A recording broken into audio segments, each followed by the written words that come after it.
Pasangan suami istri Hindarto, 59, dan Khadijah Dede Indriani, 50, melaporkan kehilangan putri mereka, Vidya Kamalindah, 10 tahun silam. 1 dekade berlalu, Vidya muncul dan membawa kabar bahwa dirinya bukan korban penculikan. Kejadian berawal pada tanggal 26 November tahun 2015. Kala itu, atlet taekwondo kelahiran 1995 itu baru saja lulus SMA. Vidya meminta izin kepada orang tuanya untuk pergi ke warnet mencetak beberapa dokumen. Awalnya, Hindarto tidak menaruh curiga. Namun, hingga larut malam, Vidya tak kunjung pulang dan ponselnya tetap tidak dapat dihubungi. Akhirnya lapor kehilangan ke Polsek. Tapi nggak diterima, katanya karena anaknya ini sudah dewasa. Langsung ke Polrestabes, nggak diterima juga, cuma dikasih saran, sabar saja, Pak, nanti juga pulang, karena dewasa, demikian kata Hindarto mengingat kembali percakapannya pada saat itu. Singkat cerita, kabar tentang anaknya baru datang kembali pada Februari tahun 2016. Saat itu, si pria, yang merupakan terduga pelaku, menghubungi Hindarto sembari meminta tebusan uang 50 juta rupiah. Hindarto langsung mengiyakan. Ternyata Hindarto datang bersama guru-guru taekwondo si anak. Si pria yang merupakan terduga pelaku pun tak berkutik, dan akhirnya mengakui perbuatannya. Pelaku lalu diserahkan ke polisi untuk diperiksa lebih lanjut. Pelaku pun diserahkan ke Polda Jabar saat itu. Tapi kemudian, datang 4 kawannya sembari membawa buku nikah. Di buku itulah tercatat pernikahan Vidya, anak Hindarto dengan si pria, yang menjadi terduga penculikannya. Setelah ia telusuri, pernikahan itu dicatat di KUA wilayah Rawalumbu, Kota Bekasi. Akhirnya lapor kehilangan ke Polsek. Tapi nggak diterima, katanya karena anaknya ini sudah dewasa. Langsung ke Polrestabes, nggak diterima juga, cuma dikasih saran, sabar saja, Pak, nanti juga pulang, karena dewasa, demikian kata Hindarto mengingat kembali percakapannya pada saat itu.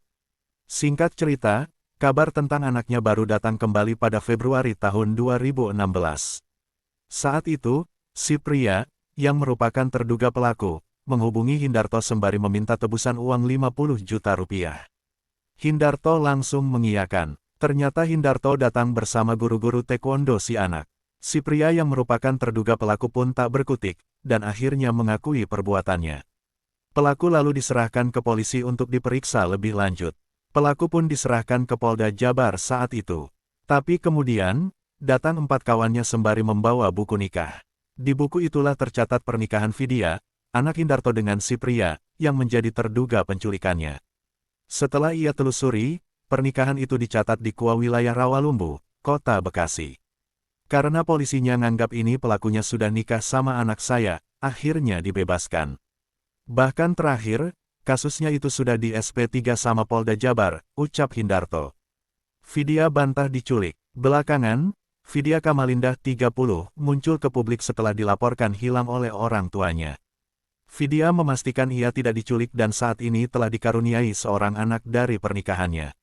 Saya Vidya Kamalindah, saya di sini mau menanggapi pemberitaan di media sosial tentang diri saya. Yang pertama terkait kasus penculikan, saya mau bilang bahwa itu adalah fitnah, katanya sebagaimana dilihat dalam video unggahan di akun Instagram, dilansir Detik Jabar. Dalam video itu, Vidya memastikan keluar dari rumah atas dasar keinginan dirinya sendiri tanpa paksaan dari orang lain. Ia memilih melakukan hal itu karena kerap mengalami dugaan kekerasan yang dilakukan orang tuanya selama menekuni aktivitas sebagai atlet taekwondo. Saya baru berani keluar rumah di usia 21 tahun, setelah bertahun-tahun dapat siksaan lahir batin. Karena saya mikir saya udah besar, saya udah berani, karena saat itu saya punya tabungan juga dari jualan online, ungkapnya.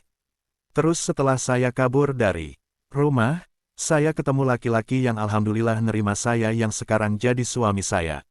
Saya menikah dengan beliau di bawah tangan wali hakim di Bekasi saat itu dan sekarang saya sudah punya anak, lanjutnya. Vidya juga menceritakan momen saat ayahnya, Hindarto, melapor ke Polda Jabar pada Januari tahun 2016.